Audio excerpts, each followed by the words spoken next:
उनके मदर को back pain है, तो कोई होम रेमेडी है उसके लिए?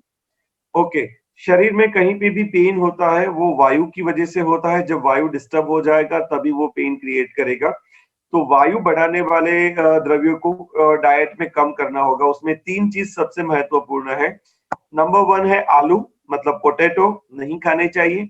नंबर 2 पे है ये मटर, जो ग्रीन पीस होते हैं, वटाणा गुजराती में जेने આપણે कहिए, वो अवॉइड करने चाहिए। और तीसरा है छोले चना, छोले, ये 3 चीजें अवॉइड करनी चाहिए खाने में, जिससे 10 साल कंप्लीट हो गए आयुर्वेद प्रैक्टिस करते हुए और this is 12th year. Journey बहुत ही अमेजिंग रहा है, रोमांचक रहा है। और आज से 11 साल पहले आयुर्वेद के लिए समाज के लोगों में जो उनका जो मानस था कि आयुर्वेद ट्रीटमेंट के बारे में एक उत्सुकता थी, एक क्यूरियोसिटी थी कि हाँ आयुर्वेद हेल्प कर सकता है, आयुर्वेद से मदद मिलेगी और आयुर्वेद में अलग अलग पंचकर्म की थेरेपी होती है। और ऐसी उत्सुकता से लोग आते थे क्लिनिक में और पूछते थे कि क्या हो सकता है। Over a period of time, पिछले 2-3 साल में लोग प्री कन्विंस होके आते हैं कि आयुर्वेद से ही हमको ट्रीटमेंट करना है। हमने गूगल कर लिया है, आयुर्वेद के सिवा ये रोग हमारा कंप्लीट क्योर नहीं होने वाला है, हमें पंचकर्म का डिटॉक्स ट्रीटमेंट करना है। नी जॉइंट में पेन है तो हमें जानुबस्ती ट्रीटमेंट लेना है। तो वो ट्रीटमेंट भी खुद डिसाइड करके हमारे पास आते हैं। So it is a good sign कि आयुर्वेद के लिए लोगों के अंदर जो कन्विक्शन बढ़ा है। फिर हम कंसल्ट करने के बाद उनको बताते हैं कि हर सारा पंचकर्म ट्रीटमेंट सभी के लिए हर बार जरूरी नहीं होता, आपके लिए जो एग्जैक्टली नीडेड है वो हम उनसे शेयर करते हैं। But the journey has been really amazing. और मैं और मेरी वाइफ डॉक्टर किंजल गणात्रा, हमने साथ में ही प्रैक्टिस शुरू की थी। कंसल्टिंग और पंचकर्म की जर्नी बहुत अच्छी रही है और अभी भी अच्छी चल रही है। Thank you, thank you. तो आपके क्या चैलेंजेस रहे होंगे आयुर्वेदा के फील्ड में? आई गेस कुछ चैलेंजेस भी रहे होंगे, तो उसके बारे में थोड़ा बताइए। चैलेंजेस इतने सिग्निफिकेंट नहीं रहे, बट हाँ ये रहता है कि हम लोग एक बीमारी से काफी सालों से और एक और आपका रेफरेंस के लिए और ये बीमारी है और पिछले 15 सालों से 25 सालों से प्रॉब्लम है। और हम आपको चांस देना चाहते हैं कि क्या आप हमारे एसिडिटी को ठीक कर सकते हैं और वो भी कितने दिनों में। तो ये एक चैलेंजिंग क्वेश्चन आता था कि 5 साल, 10 साल, 15 साल, 20 साल, 25 साल पुराने प्रॉब्लम्स लोग लेकर के आते थे और उनको इमीडिएटली ठीक हो जाता था। तो फिर उनका अच्छे से काउंसलिंग करके उनको समझाना पड़ता था कि बेटा आप आयुर्वेद के पास स्लोली आएंगे, आप आयुर्वेद के पास अगर देर से आएंगे तो आयुर्वेद को रिजल्ट देने में थोड़ी देर लगेगी। तो उसको कहते थे कि भी वॉल्यूम में थोड़ी प्रॉब्लम થઈ છે, वॉल्यूम में थोड़ी प्रॉब्लम થઈ છે। ઓકે, હવે સંભળાય છે બરાબર? હા, તમે કાઢી નાખશો ને તો બી સરસ જ આવશે, વાંધો નહીં આવે। થોડો પ્રોબ્લેમ થાય છે પણ આઈ થિંક હવે જો ક્લિયર આવતો હોય તો પાછું મેસેજ આવે તો ઇયરફોન નીકાળી દેશો ને તો બી સરસ જ આવશે અવાજ, મેં નથી રાખેલું। ઓકે, લેટ મી એક ટ્રાય। વખત ટ્રાય કરી જુઓ। ओके, आवाज बराबर संभळाय છે? हाँ, बराबर संभળાય છે। ओके, हाँ। तो कई लोग ये कहते थे कि आयुर्वेद स्लो होता है और ये प्रॉब्लम होती है, तो हम उनको एक्सप्लेन करते थे कि आयुर्वेद स्लो नहीं होता। आयुर्वेद अपने समय पे रिजल्ट दे ही देता है। आयुर्वेद के पास लोग स्लोली आते हैं, आयुर्वेद के पास आने में देर कर देते हैं। ये चैलेंज अभी तक की सबसे ज्यादा रही थी। बट अभी के सिचुएशन में बहुत सारे फैमिलीज इतने तरह से क्लियर हो चुके हैं, कन्विंस हो चुके हैं कि पहले ही आयुर्वेद के पास ट्रीटमेंट लेने आ जाते हैं, तो हमारा काम बहुत आसान हो जाता है। उन्हें जल्दी से ठीक करना और रूट से क्योर करना, ये आसान हो जाता है। तो प्लीज सर हमारे को आज के सेशन के बारे में थोड़ा बताइए, राइट, कि कैसे हम आयुर्वेदा से इम्यूनिटी बढ़ा सकते हैं और कैसे ऐसे कोविड-19 के टाइम पे स्वस्थ रह सकते हैं, प्लीज सर। यस, तो आज के कोविड-19 की क्राइसिस के टाइम पे पूरी दुनिया के लोगों को इतना पता चल गया है कि हमारे पास कितना भी पैसा हो, संपत्ति हो और हमारे बहुत सारे कॉन्टैक्ट्स हो, ये सब कुछ हमारे पास मेडिक्लेम हो, अच्छी हॉस्पिटल फैसिलिटीज हो, डॉक्टर्स हमारे दोस्त हो, इन सब के बावजूद हमें अच्छी ट्रीटमेंट मिल सकती है, लेकिन अगर हेल्दी रहना है, बीमार ही नहीं होना है, तो हमारे पास इम्यूनिटी के सिवा और कोई भी रास्ता नहीं है। तो इम्यूनिटी ये शब्द का महत्व और इसके बारे में जानकारी आज लोगों के उत्सुकता में बहुत ज्यादा ही है, तो हम इसी के ऊपर फोकस करेंगे। कोविड-19 एक सिचुएशन है, लेकिन कोविड-19 के पहले कोरोना के बहुत सारे वर्जन्स भी आ चुके हैं। ये नियो कोरोना वायरस है, ये नया वाला वर्जन है उसका, जो म्यूटेट होता है, वो अपना स्वरूप बदलता है। लेकिन समझने वाली बात ये है कि ये कोविड-19 के बाद कोविड-20 भी आ सकता है, कोविड-21 भी आ सकता है, कोविड-22 भी आ सकता है। इसके अनंत स्वरूप हो सकते हैं सिर्फ कोरोना के। और ऐसे विश्व में जितने भी वायरस अभी तक जो कभी-कभी सक्रिय हुए हैं और आने वाले भविष्य में और सक्रिय होने की संभावना है। तो ये तो अनंत स्थिति में ये वायरस और बैक्टीरिया उत्पन्न हो सकते हैं, लेकिन इन सब में जो कॉमन रहेगा वो क्या है? वो है हमारी इम्यूनिटी। हमारी रोग प्रतिकारक शक्ति अगर इस लेवल पे होगी, वो आने वाले किसी भी चैलेंजेस के सामने फाइट कर सके, तो हम स्वस्थ और कॉन्फिडेंट रह पाएंगे कि let any kind of challenges come, हमारी हेल्थ को मेंटेन रखने के लिए हमारे पास इनफ इम्यूनिटी है। तो इम्यूनिटी को समझने के लिए कोरोना की क्राइसिस के साथ मैंने एक छोटा सा सूत्र बनाया है, कहाँ पे फोकस करना है। फोकस करने का सूत्र है हंसना, खाना और सोना। हंसना, खाना, सोना, इससे दूर रहे कोरोना। अगर इन 3 चीजों के बारे में हम अच्छे से समझ ले कि हंसना है, अच्छे से खाना है, अच्छे से मतलब क्या, मैं आपको एलॉबरेट करूंगा, और सोना, ये कौन सा वाला सोना ये भी मैं एलॉबरेट करूंगा। हंसना, खाना, सोना, इतना समझ लो तो दूर रहे कोरोना। और कोरोना के सामने आप समझ लीजिए विश्व के सारे व्याधि और सारे वायरसेस को हम दूर रख सकते हैं। हंसना मतलब खुश रहना। खुश रहने से इम्यूनिटी अच्छी होती है। ये सभी ने अनुभव किया होगा कि जब हम खुश होते हैं तो हमें अच्छी फीलिंग आती है, हेल्थ अच्छी रहती है।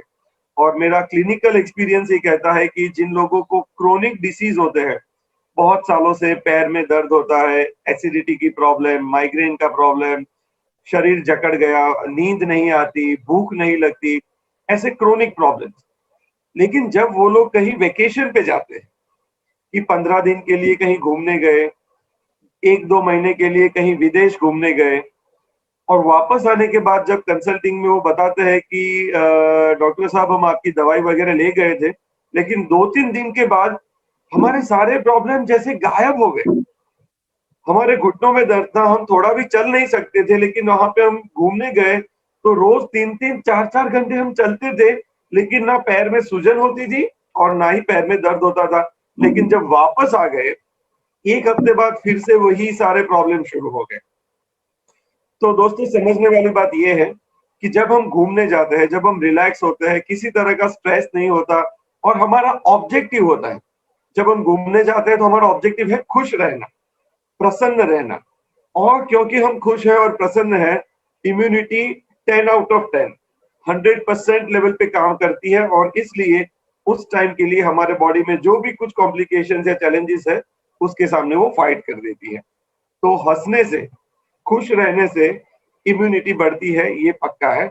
और उसका मॉडर्न कोरिलेशन अभी एक लोगों को आदत हो गई है कि उसका मॉडर्न साइंटिफिक लॉजिक देना जरूरी है। मैं एक रिक्वेस्ट करता हूं कि हर एक चीज का मॉडर्न लॉजिक, उस मानस से हमको बाहर आना है, क्योंकि धीरे धीरे हमें पता चलेगा कि ओल्ड इज गोल्ड जो कहावत है, ये नॉलेज के बारे में भी 100% ट्रू होने वाली है। लेकिन फिर भी अभी के लिए मैं बता दूं कि खुश रहने से ब्रेन में जो हार्मोन्स और केमिकल्स रिलीज होते हैं, इसमें सेरोटोनिन का लेवल अच्छा होता है, और बाकी सारे जो हैप्पी हार्मोन्स होते हैं वो इम्यूनिटी को भी परफेक्ट लेवल पे लेके जाते हैं। इसलिए खुश रहने से आपकी इम्यूनिटी का एक कंपोनेंट हमेशा अप टू द मार्क रहेगा, परफेक्ट रहेगा। तो हंसना है, खुश रहना है, हर एक स्थिति में खुश रहना है, राइट। तो परिवार के साथ रहने का हमें ये जो अद्भुत मौका मिला है, इस परिस्थिति को आनंद के साथ आपको मेमोरी में लोडेड रखना है कि ये अनुभव लाइफ टाइम की मेमोरी के लिए हमें मिला हुआ है और ये हमारी इम्यूनिटी को बढ़ाने वाला है। सो नंबर 1 वाज हंसना। दूसरा है खाना। देखिए लॉकडाउन के समय में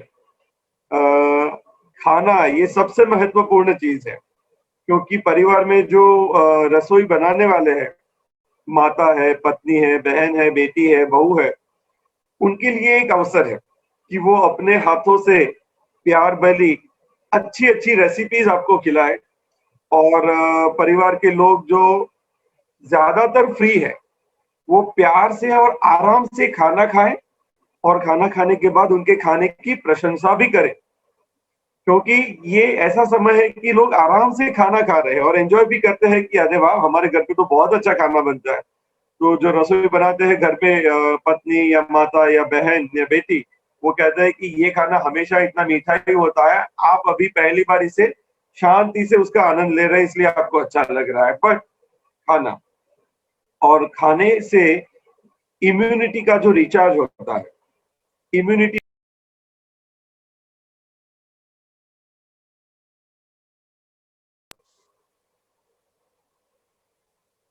हाँ, खाने की वजह से इम्यूनिटी में जो बढ़ोतरी होती है ये किस तरह से होती है इसे हमें समझना होगा। तो एक पहले हम इम्यूनिटी का एक छोटा सा ओरिएंटेशन लेते हैं कि व्हाट इज इम्यूनिटी।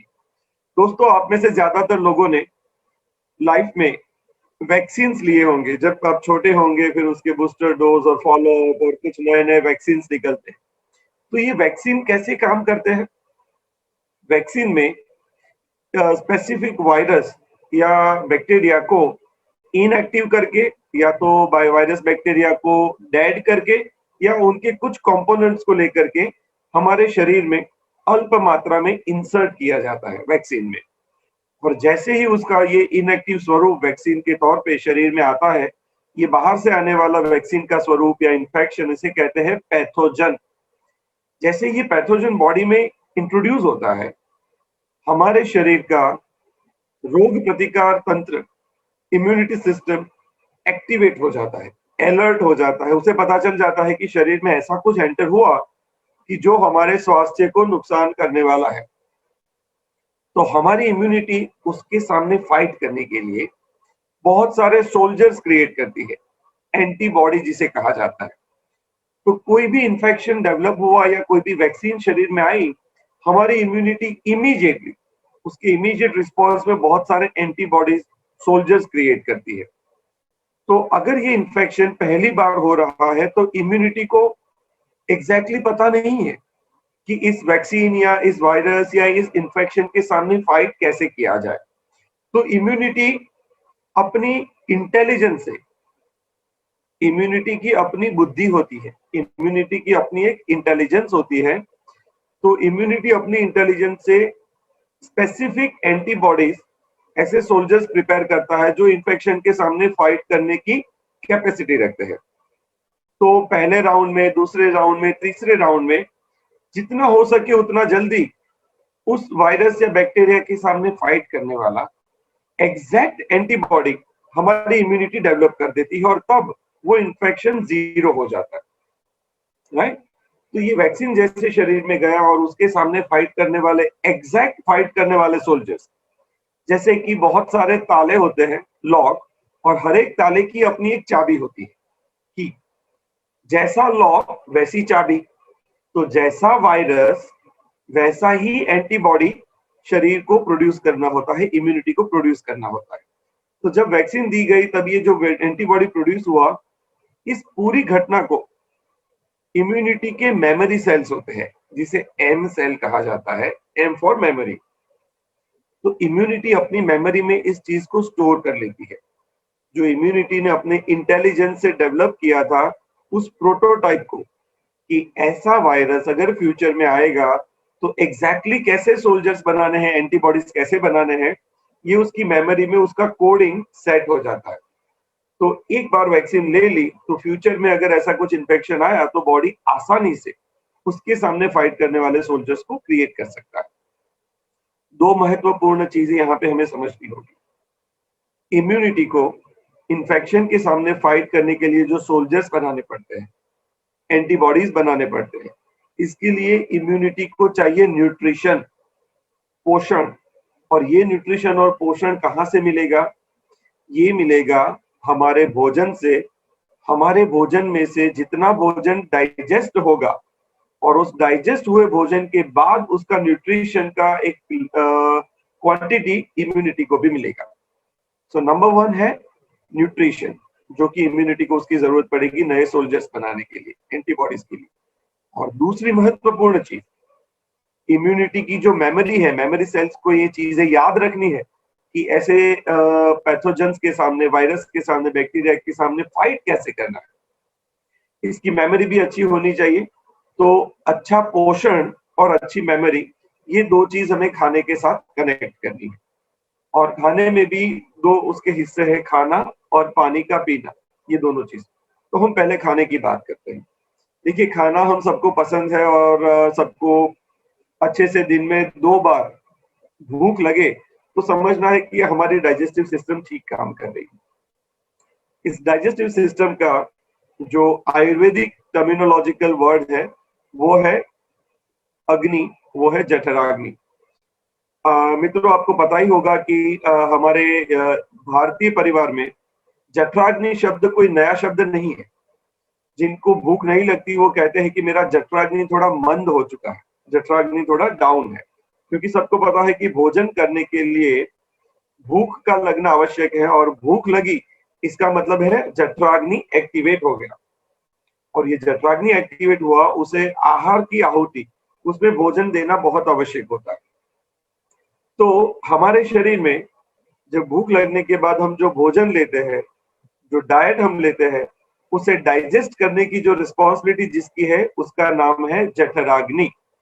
तो ये जठराग्नि शब्द को हमें समझना है। दोस्तों, हम सभी ने यज्ञ किया होगा। यज्ञ में मतलब घर पे जब हम नए घर में जब गृह प्रवेश करते हैं तो वास्तु पूजा का यज्ञ करते हैं।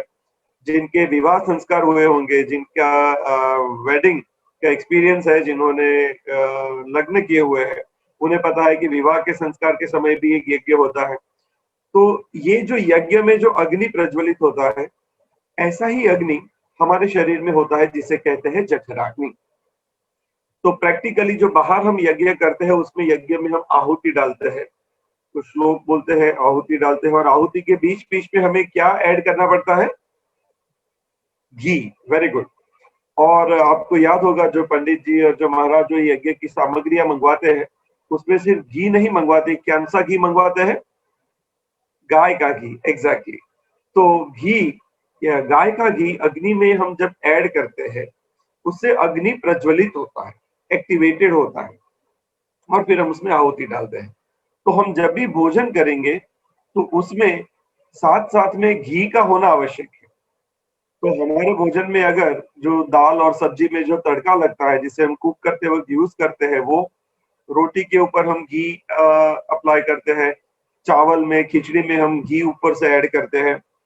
तो ये घी का महत्व ये है कि उस भोजन में से एनर्जी प्रोड्यूस करने का काम जो अग्नि करने वाला है, उस अग्नि को मेंटेन रखने के लिए हमारा जठराग्नि परफेक्ट काम करे, डाइजेस्टिव सिस्टम परफेक्ट काम करे, और उस भोजन में से न्यूट्रिशन को अच्छे से डिराइव करके इम्यूनिटी तक पहुंचाए। इसके लिए घी की आवश्यकता होती है। और हमारे शरीर में पाचन का कार्य जो जठराग्नि करता है, और हमारे किचन में जो पकाने का काम होता है, खाना पकाने का काम, कच्ची रोटी को हम गैस के ऊपर रखते हैं, अग्नि के ऊपर, तो अग्नि क्या करता है? कच्ची रोटी को पका देता है। और जब वो पकी हुई रोटी हम खाते हैं तो हमारे बॉडी के ऊपर उस रोटी में से एनर्जी प्रोड्यूस करने के लिए कितने परसेंट की आवश्यकता होगी? जस्ट 10%। क्योंकि जठराग्नि जो शरीर में काम करता है उसका 90% काम हमारे किचन के अग्नि में ऑलरेडी हो चुका है। तो किचन के अग्नि के ऊपर चावल पकाना, रोटी पकाना, और उस किचन में पके हुए आहार को फिर भोजन में लेना, तो जठराग्नि के ऊपर कम से कम लोड आएगा। विथ 10% ऑफ एनर्जी उस डाइट में से सीधी एनर्जी प्रोड्यूस हो जाएगी, और उस एनर्जी को डिस्ट्रीब्यूट करना होता है पूरे बॉडी में। जैसे हमारे बोन्स को बहुत स्ट्रेंथ वाला कॉम्पैक्ट रॉ मटेरियल चाहिए, और हमारे बॉडी के जो मसल्स होते हैं इसको थोड़ा सॉलिड और लिक्विड के बीच में सेमी सॉलिड वाला और इलास्टिसिटी वाला रॉ मटेरियल चाहिए। तो एक ही डाइट में से ये अलग अलग रॉ मटेरियल प्रोड्यूस करने का जो काम होता है, वहां पे घी का रोल बहुत इंपॉर्टेंट होता है, क्योंकि घी डाइजेस्टिव सिस्टम के इंटेलिजेंस से भी कनेक्टेड होता है और वो बॉडी के सभी रिक्वायरमेंट्स को फुलफिल करता है। और ये भोजन का जो न्यूट्रिशन डिराइव हुआ उसका एक सीधा कंट्रीब्यूशन जाता है हमारी इम्यूनिटी को। तो गरम खाना इम्यूनिटी को आसानी से एनरिच करता है, इम्यूनिटी को 100% पे लेके जाता है। और जो खाने में घी का यूज होगा, गाय के घी का यूज होगा, ये इंटेलिजेंस को और मेमोरी को अप टू द मार्क रखेगा। तो इम्यूनिटी की जो मेमोरी सेल्स है उसको भी सुपर एक्टिवेटेड रखेगा। तो किसी भी तरह के इन्फेक्शन के सामने पास्ट में हमारा जो भी एक्सपीरियंस होगा अलग अलग चैलेंजेस से फाइट करने का, वो हमारे बॉडी के लिए वहां पे सपोर्ट पे अवेलेबल रहेगा। तो गरम खाना खाएं और घी वाला खाना खाएं, और खाने की क्वांटिटी भूख से ज्यादा नहीं होनी चाहिए। जब भी हम यज्ञ करते हैं तो उसमें घी का पूरा डब्बा नहीं डाल सकते। यज्ञ में जो आहुति डालते हैं वो एक क्वांटिटी में थोड़ी थोड़ी डालते हैं, एक साथ ज्यादा आहुति नहीं डाल सकते। इसी तरह से खाने का प्रमाण भी मात्रा में होना चाहिए। कई बार लोगों को ये होता है कि ज्यादा खाएंगे तो ज्यादा एनर्जी आएगी, तो यहाँ पे समझदारी से काम लेना है। खाने में से एनर्जी तभी आती है जब वो खाना डाइजेस्ट होता है, और डाइजेस्ट उतना ही खाना होता है जिसको योग्य मात्रा में, ये क्वांटिटी में खाया जाता है, राइट। तो इस चीज को ऐसे समझना है। और दूसरा महत्वपूर्ण है वो है पानी। देखिए हमारा शरीर और पृथ्वी ये दोनों एक ही फंडामेंटल पे काम करते हैं।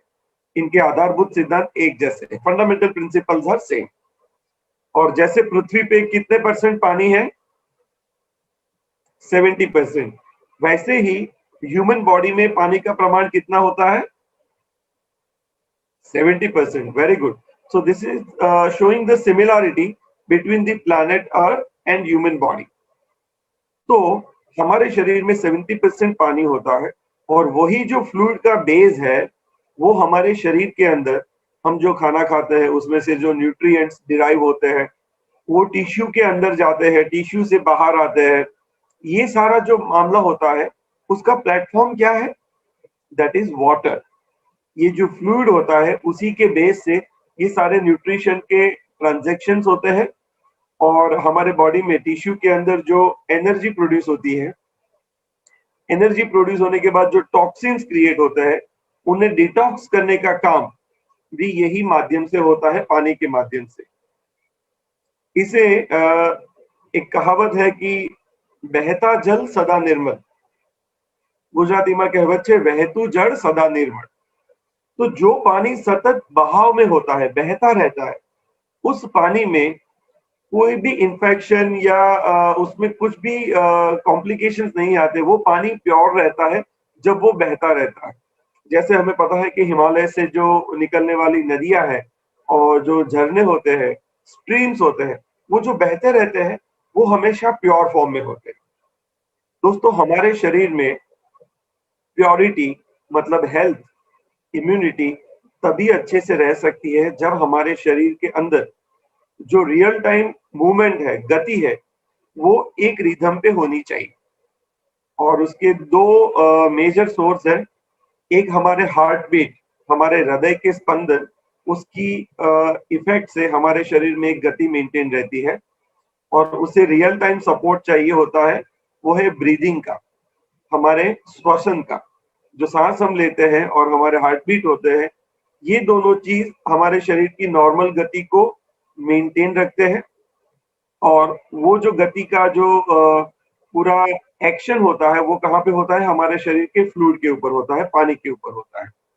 तो दोस्तों शरीर को पानी की आवश्यकता है, और पानी गति को कंडक्ट करता है, आगे लेके जाता है। तो यहाँ पे हमें ये चीज को समझना है कि पानी को जब आप किचन में पानी को गर्म करेंगे तो पानी में स्टेबिलिटी आएगी या पानी में एक्टिविटी बढ़ेगी? पानी में एक्टिविटी बढ़ेगी, उसमें बबलिंग इफेक्ट आएगी, पानी बॉईल होने लगेगा जब पानी को आप गर्म करेंगे, ठीक है। तो गर्मी की वजह से पानी में गति बढ़ती है, water molecules get kinetic energy, पानी के अणुओं की गति उससे बढ़ जाती है।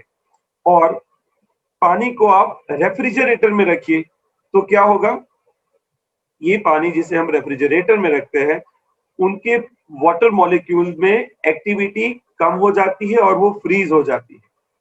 तो गर्म पानी पीने से हमारे शरीर के अंदर पानी की जो मूवमेंट है, जो गति है, हमारे शरीर का नॉर्मल फ्लो है वो बना रहेगा। और ये बात बहुत क्लियर है, किसी भी इंफेक्शन को हमारे बॉडी के अंदर एक्टिवेट होने के लिए एक स्टेगनेंसी चाहिए, एक गम जैसा, जैसे एक गम होता है, फेविकॉल होता है, उसमें जिस तरह की जो चिकनाहट होती है वो स्टैटिक होता है। स्टैटिक चीजों से ही इंफेक्शन एस्टेब्लिश हो सकता है। अगर बॉडी के अंदर का नॉर्मल मूवमेंट, गति अगर सक्रिय रहेगी तो हमारे शरीर में कोई भी इंफेक्शन एक्टिवेट नहीं हो सकता। इसीलिए हम जो पानी पिएंगे वो हो सके उतना गर्म गुनगुना पानी हमको पीना चाहिए।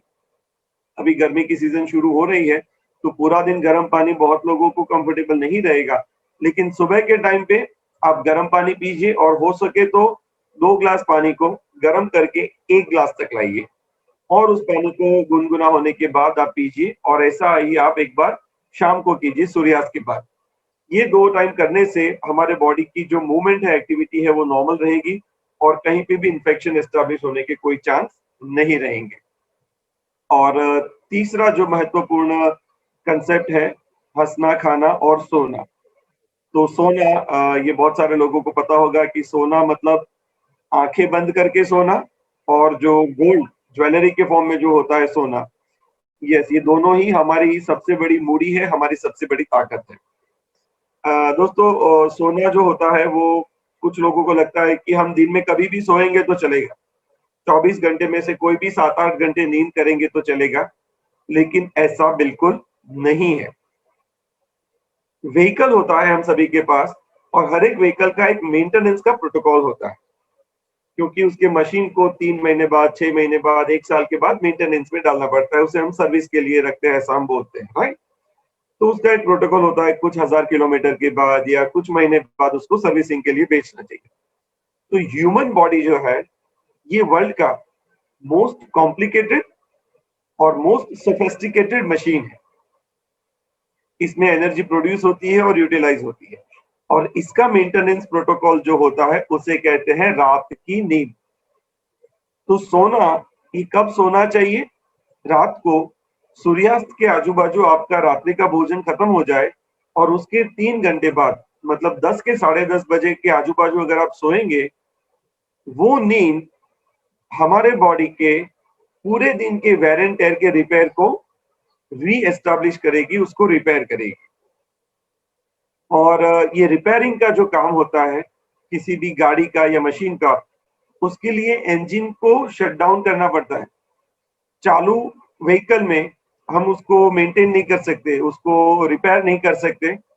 इसी तरह से अगर हम रात्रि के समय में एक्टिवेटेड है, हम कुछ एक्टिविटी कर रहे हैं 10 साढ़े 10 बजे के बाद, तो जो कॉस्मिक एनर्जी से हमारे बॉडी का वेयर एंड टेयर रिपेयर होने वाला है, हमारे 24 घंटे की इम्यूनिटी का रिचार्ज होने वाला है नींद की वजह से, वो सिर्फ हमारे सुषुप्त अवस्था में ही होगा।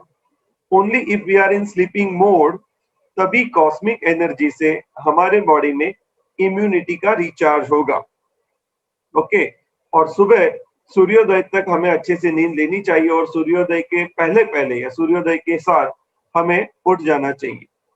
तो रात की नींद इम्यूनिटी के उस पोर्शन को रिचार्ज देती है जो किसी भी चीज से रिप्लेस नहीं हो सकती, किसी भी मल्टीविटामिन से, किसी भी डाइट से, किसी भी दूध से या किसी भी घी से ये इम्यूनिटी का रिचार्ज रिप्लेस नहीं हो सकता जो रात की नींद से होगा।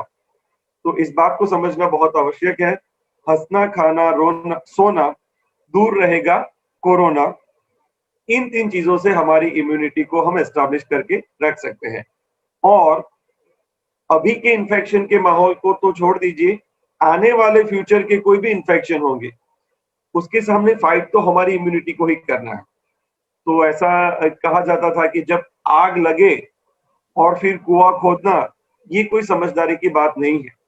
ये एग्जाम्पल बहुत सटीक है, क्योंकि जब भी आग लगती है तो कुआं अगर पहले से होगा और कुएं में पानी होगा और पानी को आग तक ले जाने की फैसिलिटी रेडी होगी, तभी हम उस आग को बुझा सकते हैं।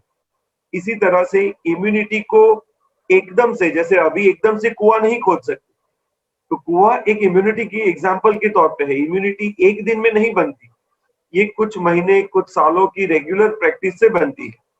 तो इस चैलेंज वाले सिचुएशन में जिनकी इम्यूनिटी अच्छी होगी वो इन्फेक्शन से प्रिवेंट कर सकते हैं, लेकिन बाकी के लोग जो इम्यूनिटी बढ़ाना चाहते हैं इस प्रैक्टिस को जैसे ही शुरू करेंगे उनकी इम्यूनिटी बढ़ना शुरू हो जाएगा। लेकिन इस क्राइसिस वाले माहौल में हमारी इम्यूनिटी को जो डाइट से रिचार्ज मिलने वाला है उसका एक रेडी सीक्रेट मैं आपसे शेयर कर रहा हूं। आप जो भी खाना खाए, आप गरम खाना खाएं, भूख लगने के बाद ही खाना खाएं, भूख नहीं लगी है तो खाना ना खाएं, और एकदम पेट भर के ना खाएं, थोड़ा सा कम खाना खाएं। और खाना खाने के तुरंत बाद, ध्यान से सुनिएगा, खाना खाने के तुरंत बाद कच्चा अजवाइन और कच्चा जीरा इक्वल क्वांटिटी में, समान मात्रा में मिक्स करके एक बड़ा चम्मच आपको मुंह में रखना है और पानी के साथ उसको निगलना है, चबाना बिल्कुल नहीं है। दोपहर में खाने के बाद, लंच के बाद और शाम के खाने के बाद, डिनर के बाद एक चम्मच कच्चा अजवाइन और जीरा एक घूंट पानी के साथ लेने से आपने जो भी भोजन किया उसे जठराग्नि को डाइजेस्ट करने में बहुत आसानी हो जाएगी। और अगर भोजन को अच्छे से जठराग्नि डाइजेस्ट कर लेगी तो इम्यूनिटी को, जो आयुर्वेद में इम्यूनिटी को बताया गया है बल, बल जो है, इम्यूनिटी है, उसे जो भी न्यूट्रिएंट चाहिए ये चैलेंजिंग सिचुएशन में इन्फेक्शन से फाइट करने के लिए, प्रिवेंट करने के लिए, डाइट में से वो सारे न्यूट्रिशन उस फॉर्म में कन्वर्ट हो जाएंगे जिस फॉर्म में इम्यूनिटी उसे एक्सेप्ट कर सकती है। तो वो पर्टिकुलर फॉर्मेट में कन्वर्ट होना जरूरी है। जैसे हम कई बार कहते हैं कि हमें उस भाषा में बात करना चाहिए जिस भाषा में सामने वाला समझ पाए। तो हमारे डाइट में हम खाते बहुत अच्छी चीजें हैं, बहुत हेल्दी और न्यूट्रिशनल चीजें हम खाते हैं, लेकिन इम्यूनिटी को जिस फॉर्म में उसकी जरूरत है उसके लिए उसका डाइजेस्टिव सिस्टम से अच्छे से डाइजेस्ट होना आवश्यक है। और इस डाइजेशन को अपलिफ्ट करने का काम करेंगे ये कच्चा अजवाइन और जीरा, जो कि खाने के तुरंत बाद आपको लेना है। और अभी मिनिस्ट्री ऑफ आयुष ने बहुत सारी गाइडलाइंस हमें दी हुई है। दूध के साथ हल्दी को ऐड करना, जिसे गोल्डन मिल्क कहा गया है। ये बचपन से हमें बताया जाता था कि हल्दी वाला दूध पीने से एनर्जी अच्छी मिलती है, स्किन अच्छी होती है और इम्यूनिटी भी अच्छी होती है। तो यही चीज वापस आ रही है। ओल्ड इज गोल्ड का ये सीधा एग्जाम्पल है। फिर हमको बताया जाता है कि सौंठ, काली मिर्च, दालचीनी, मुनक्का, द्राक्ष और गुड़, तुलसी, इन चीजों को पानी के साथ मिक्स करके बॉईल करके, पानी आधा हो जाए तब तक उसको बॉईल करना है और फिर उसका काढ़ा पीना है। ये काढ़ा भी हमारे बॉडी के अंदर किसी भी तरह का रेस्पिरेटरी सिस्टम में कहीं पे भी कोई कंजेशन है या कफ कंसोलिडेटेड हो चुका है जो कि इन्फेक्शन को बढ़ाने में रोल प्ले कर सकता है, इन सब के ऊपर काम करेगा और उस सरफेस को क्लियर कर देगा। तो ये जो काढ़ा है, ये अजवाइन जीरा है, ये सारे मास्टर सॉल्यूशंस है इम्यूनिटी को अप टू द मार्क रखने के लिए। सिर्फ कोरोना से नहीं, सभी डिसीज से बचाने में ये हमें मदद करेंगे। और एक गुजराती में एक कहावत है जो कहा जाता है, रात्रे वहला जे सुए वहला उठे वीर, बड़ बुद्धि अने धन वधे सुखमा रहे शरीर। जो रात को समय पे सो जाते हैं और सुबह समय पे उठ जाते हैं, उनके शरीर में बल बुद्धि का वर्धन होता है, बल और बुद्धि उनके शरीर में बढ़ते हैं। तो ये बल का मतलब है इम्यूनिटी और बुद्धि का मतलब है मेमोरी। सो इम्यूनिटी की मेमोरी सेल और इम्यूनिटी, इन दोनों को बढ़ाने में रात की नींद बहुत आवश्यक है। और उससे धन की भी वृद्धि होती है, क्योंकि इम्यूनिटी अगर आपकी ठीक रहेगी तो आप अपनी प्रोफेशनल एक्टिविटीज को अच्छी तरह से कंडक्ट कर सकते हैं और वही आपको एनरिच करेगी, तो आपके धन की भी वृद्धि होगी। तो रात की नींद को भी समझना है। ये पुरानी सारी चीजें आज री-एस्टैब्लिश हो रही है। सालों पहले तक्षशिला और नालंदा विद्यापीठ के जो नॉलेज के जो हमारे एपिसेंटर्स थे, उसमें स्वास्थ्य की जो विद्या जो कि आयुर्वेद है, ये बहुत अच्छे से प्रचलित थी और लोगों को ये आसानी से चीजें बताई जाती थी और उससे पूरा समाज स्वस्थ रहता था। और ये हमारे किचन में ट्रेडिशनल विजडम से, परंपरागत विजडम से हमारे किचन में ये सारी चीजें एस्टैब्लिश है। तो अभी जो भी गाइडलाइंस बताई जा रही है उसमें से ज्यादातर चीजें हम भारतीय परिवार के रसोई में, किचन में ऑलरेडी यूटिलाइज हो रही है। उसको उसी तरह से फॉलो करें, रेफ्रिजरेटर की चीजों को अवॉइड करें और आप आसानी से हेल्दी रह सकते हैं। डरना बिल्कुल नहीं है, सावचेत जरूर रहना है। तो ये सारी बातें मैं आज आपसे आयुर्वेद के सीक्रेट्स के तौर पे शेयर करने के लिए यहाँ पे उपस्थित हुआ। उमंग जी से मैं रिक्वेस्ट करूंगा कि अगर कुछ क्वेश्चंस है हम लेना चाहे, कोई कुछ पूछना चाहे तो डेफिनेटली पूछ सकते हैं।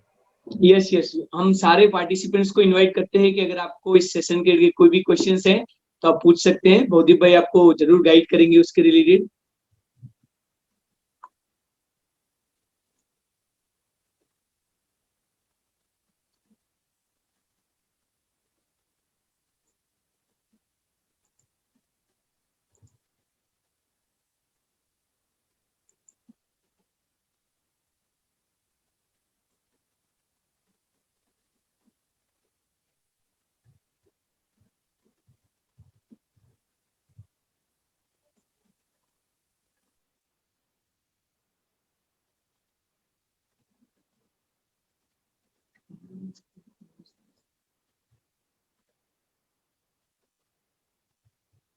हाँ, किसी ने ऑन, हाँ,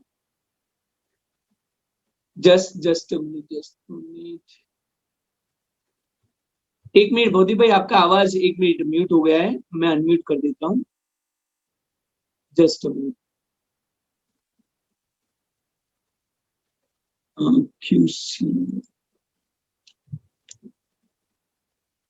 हाँ,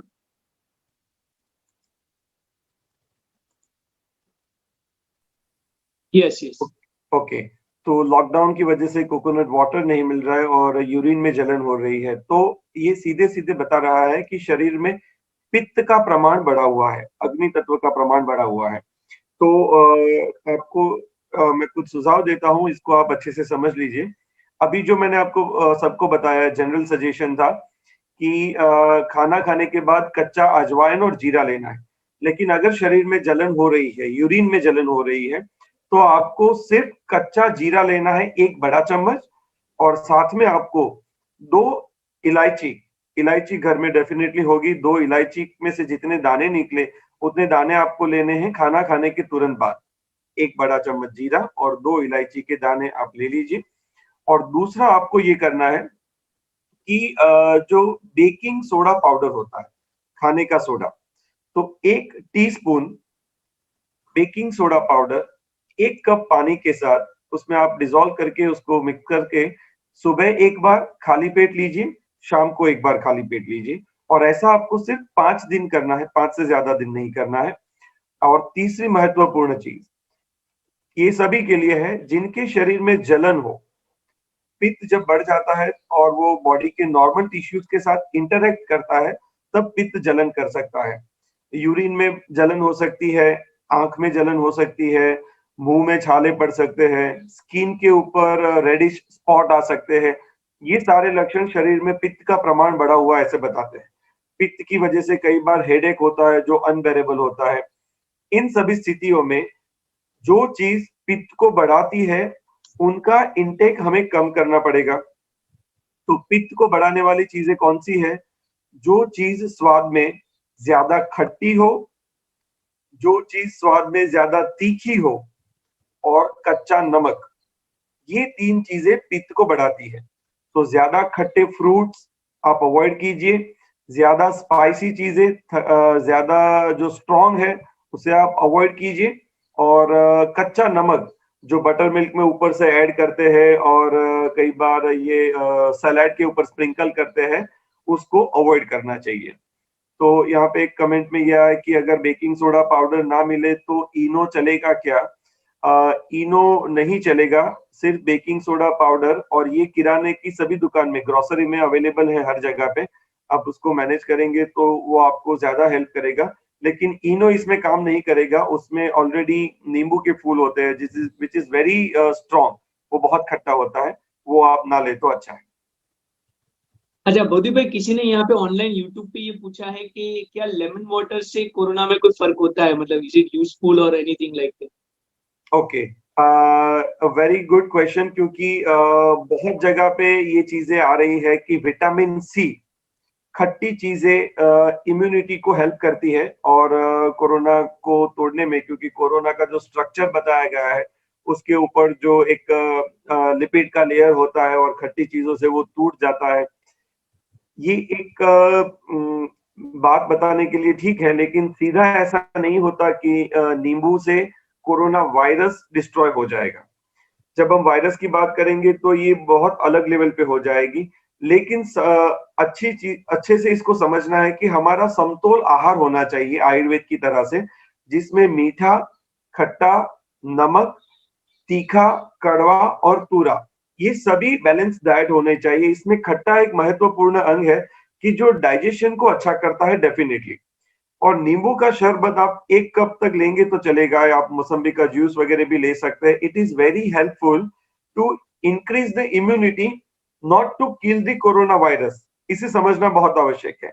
और मैं साथ में ये भी कहूंगा कि ये इसे अलग से लेने की भी आवश्यकता इतनी इसलिए नहीं होती, क्योंकि हम जो भी खाना खाते हैं ना, उसमें नींबू, टमाटर और बहुत सारे खट्टे इंग्रेडिएंट्स उसमें डेफिनेटली होते हैं। हम कढ़ी बनाते हैं, हम दही खाते हैं, हम छाछ लेते हैं, तो खट्टा जो एलिमेंट है, खट्टा रस जो है वो हमारे शरीर में वैसे जाता है। तो आपको नींबू शरबत कभी लेना है, आपको मौसम्बी का जूस लेना है तो आप डेफिनेटली लीजिए, बट इससे कोरोना मर जाएगा ये नहीं समझना है। हाँ, हमारी इम्यूनिटी को एक सपोर्ट इससे डेफिनेटली मिलेगा। इस तरह से आप नींबू का शरबत ले सकते हैं।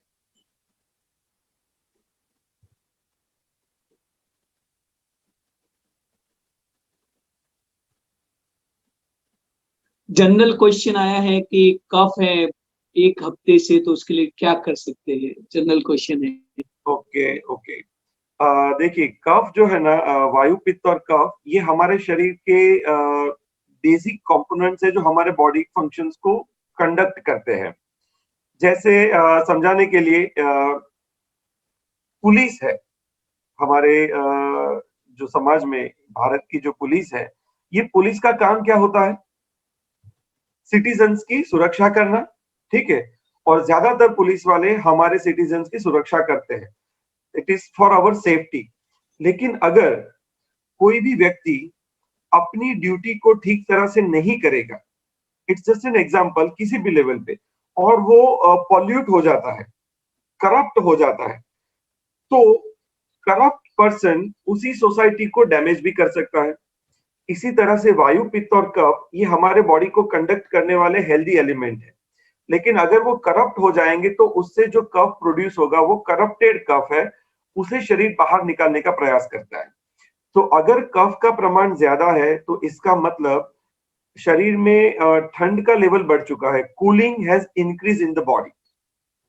तो गर्म पानी सुबह शाम जो मैंने पीने के लिए बताया कि 2 ग्लास पानी को गर्म करके 1 ग्लास तक पहुंचे और उस गर्म पानी को आप गुनगुना करके लेंगे, तो शरीर में कफ का जो एक्स्ट्रा कफ बना हुआ है वो डेफिनेटली कम हो जाएगा। एक्सरसाइज करके जो बॉडी में हीट प्रोड्यूस होता है, इससे ये कफ मेल्ट भी हो जाएगा। और कफ बढ़ाने वाले जो रस होते हैं उसे हमें कम लेना चाहिए। जैसे मीठा, कोई भी स्वीट है, ये शरीर में कफ बढ़ाती है। नमक भी शरीर में कफ बढ़ाता है और खट्टी चीजें भी शरीर में कफ बढ़ाती है। ज्यादा मीठा, ज्यादा नमक और ज्यादा खट्टा ये बॉडी में कफ बढ़ाएगा। तो इसका प्रमाण हमें थोड़ा कम कर देना चाहिए और गर्म पानी लेने से, अजवाइन जीरा लेने से कफ डेफिनेटली रिड्यूस हो जाएगा। मैंने कमेंट में एक और प्रश्न देखा, डॉक्टर भरत पटेल जी ने पूछा हुआ है कि गिलोय, गुडुचि और बाकी औषधियां जो अभी आयुष की गाइडलाइंस में बताई गई है वो मार्केट में अवेलेबल नहीं है। आपकी बात बिल्कुल सही है कि ये मार्केट में अवेलेबल नहीं है, क्योंकि वैसे भारत में अवेलेबल है लेकिन हमारे घर तक पहुंचने में बहुत सारे प्रॉब्लम्स है, क्योंकि सप्लाई चेन सारा रुका हुआ है। उसके डिस्ट्रीब्यूशन नेटवर्क अभी बड़े पैमाने पे अवेलेबल नहीं है और बहुत सारे लोगों ने इसका बहुत ज्यादा स्टॉक खरीद लिया है। लेकिन चिंता बिल्कुल ना करें, ये जो गिलोय है, संशमनी वटी है, ये जो सारी चीजें बताई गई, ये कुछ ही दिनों में पर्याप्त मात्रा में अवेलेबल हो जाएगी। इसके लिए मिनिस्ट्री और इंडस्ट्री ये दोनों प्रयास कर रहे हैं, हम बहुत एक्टिवली इसके ऊपर काम कर रहे हैं। तब तक के लिए क्या करना चाहिए, हमने देखिए मैं एक मजेदार बात बताता हूँ। पवित्र शब्द को याद करना है। पवित्र का मतलब होता है हेल्दी और पवित्र का मतलब होता है पॉजिटिव। तो आप शांति से बैठ के याद कीजिए कि हमारे परिवार में ये पवित्र शब्द कौन कौन से द्रव्यों के साथ जुड़ा हुआ है। तो उसमें एक आएगा तुलसी। तुलसी को हमने पवित्र बताया, और तुलसी ज्यादातर सभी परिवार में या अड़ोस पड़ोस में आपको मिल जाएंगे। तो तुलसी के 5 पत्र खाने के बाद आप तुलसी के 5 पत्र चबा लेंगे तो ये बहुत अच्छी औषधि की तरह आपको मदद देगी। तो जब तक ये गिलोय वगैरह मार्केट में अवेलेबल ना हो जाए तब आप तुलसी पत्र को अमृत समान औषधि की तरह आप इसका प्रयोग कर सकते हैं, लेकिन इसको खाने के बाद लीजिएगा क्योंकि ये गर्मी की ऋतु में ये बहुत गर्म होती है, तो इससे एसिडिटी की कॉम्प्लिकेशंस ना हो। दूसरी पवित्र चीज जो हम कहते हैं कि गाय का घी, इसे भी पवित्र बताया है। पवित्र मतलब हेल्दी। तो भोजन में घी की पर्याप्त मात्रा होनी चाहिए। और सुबह शाम अगर हम इम्यूनिटी को अच्छा रखना चाहते हैं तो घर पे बनी हुई गरम मिठाई, जैसे गरम सुखड़ी जिसमें घी होगा, शीरा हम बना सकते हैं घर पे, मोहन दाल बना सकते हैं घर पे, लड्डू बना सकते हैं। तो गरम घी से बनी हुई मिठाई ये आपकी इम्यूनिटी को हेल्दी कर, आपको हेल्थ के स्टेटस तक लेके जाएगी, इम्यूनिटी को बढ़ाएंगे क्योंकि ये पवित्र है। पवित्र मतलब हेल्दी चीजों में जो टॉप पर होते हैं उसे पवित्र कहते हैं। इस तरह से आप इसको समझ के अभी यूज कर सकते हैं। भवदीप जी, ऑनलाइन एक कमेंट आया है कि क्या आप वुड योर सजेशन भी different if we are not in India? अगर हम इंडिया में नहीं है तो भी यही सजेशन रहेंगे कि कुछ अलग फॉलो करना है? ये बहुत ही सेंसिटिव क्वेश्चन है कि बहुत सारे भारत के लोग भारत से बाहर है, और बहुत सारे ऐसे लोग हैं जिनका जन्म भारत में नहीं हुआ लेकिन आज वो वहां पे बैठ के प्रार्थना कर रहे हैं कि हे भगवान, मेरा अगला जन्म भारत की भूमि पे ही हो। भारत की भूमि को मोक्ष की भूमि क्यों कहा गया है, ये क्राइसिस वाले टाइम में पता चला कि भारत के तंत्र ने, भारत के लोगों ने और भारत के सिस्टम ने, सरकार ने सबसे ज्यादा महत्व दिया व्यक्ति के जीवन को, और उसके हित में जो भी निर्णय लेने चाहिए जिससे इकोनॉमी का सिस्टम पे क्या इम्पैक्ट आएगा ये सोचे बगैर व्यक्ति का जीवन बचना चाहिए। तो सबसे महत्व का है जो लाइफ, जिसे प्राणेशना कहते हैं, इसे हमारे देश में ही बहुत अच्छी तरह से एड्रेस किया है। और 138 करोड़ लोगों की लाइफ को प्रायोरिटी में रख के ये पूरा देश एक साथ जुड़ा हुआ है। यस, जो लोग भारत से बाहर है, जिनके लिए तुलसी अवेलेबल नहीं है, उनके पास अजवाइन जीरा नहीं है, उनके लिए पहले तो मेरी सहानुभूति उनके लिए। मैं उनसे निवेदन करूंगा कि आपको जितने जल्दी अवकाश मिले कुछ समय बाद आप तुरंत भारत में वापस आ जाएं और अपना शेष जीवन भारत में ही व्यतीत करें कि आने वाले फ्यूचर चैलेंजेस के साथ फाइट करने के लिए आपके साथ पूरा भारत खड़ा रहेगा। अभी आपको जो करना है इमीडिएटली वो है पीने का पानी। पानी सभी के पास अवेलेबल है, everyone has source of water. Consider it, our body है 70% वाटर, हमारे शरीर में 70% पानी है। और पानी की एक जो नॉर्मल रिदम है ना, वो हमारी इम्यूनिटी के लिए बहुत आवश्यक है। मैं एक छोटा सा उदाहरण आपसे शेयर करता हूं कि अगर आप किसी जंगल में से गाड़ी लेके जा रहे हैं और जंगल में बहुत सारे डाकू है और बहुत सारे हिंसक प्राणी भी है, लेकिन अगर आपकी गाड़ी चलती रहेगी, आपकी गाड़ी बुलेट प्रूफ है, राइट? आपकी गाड़ी अगर चलती रहेगी तो कोई भी डाकू आपको लूट नहीं सकता, कोई भी प्राणी आपके ऊपर अटैक नहीं कर सकता, क्योंकि आपकी गाड़ी गतिमान है, चलती रहती है, राइट? इस उदाहरण को समझ लीजिए, हमारे शरीर में 70% पानी की जो गति है, फ्लूइड का जो रोटेशन है, वो अगर नॉर्मल स्पीड पे चलता रहेगा तो हमारे बॉडी में कोई भी इंफेक्शन एस्टेब्लिश नहीं हो सकता। तो पीने का पानी, 2 ग्लास गर्म पानी को उबाल के 1 ग्लास तक उसको गर्म होने देना है, तब तक उसे गर्म करना है, और फिर वो पानी आप पीजिए।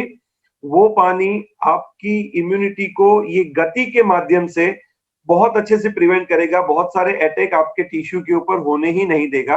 और दूसरा जो गति को बरकरार रखने के लिए जो है वो है प्राणायाम और फिजिकल एक्सरसाइज।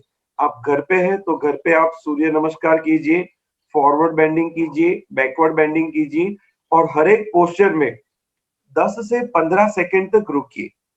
जो सूर्य नमस्कार है वो एक कॉम्बिनेशन है 12 स्टेप्स का कि जो बॉडी के सभी टिश्यूज को एक पैसिव एक्सरसाइज देता है, लेकिन उसमें हर एक पोस्चर में अगर आप 10 से 15 सेकंड तक रुकेंगे तो उससे आपकी ब्रीदिंग थोड़ी रैपिड होगी और हार्ट बीट आपके नॉर्मलाइज होंगे, थोड़े बढ़ेंगे और उससे हमारे शरीर में जो अच्छा नॉर्मल डिटॉक्स होना चाहिए वो भी उससे हो जाएगा। तो जो भारत में नहीं है उनके लिए ये 2 सजेशन, गर्म पानी आधा उबला हुआ और सूर्य नमस्कार की जो एक्सरसाइज है जो आपके ब्रीदिंग को अच्छा करेगी और साथ में आप प्राणायाम को भी अच्छे से ऐड कर सकते हैं। लास्ट के 1-2 क्वेश्चंस ले लेते हैं भौदीप भाई।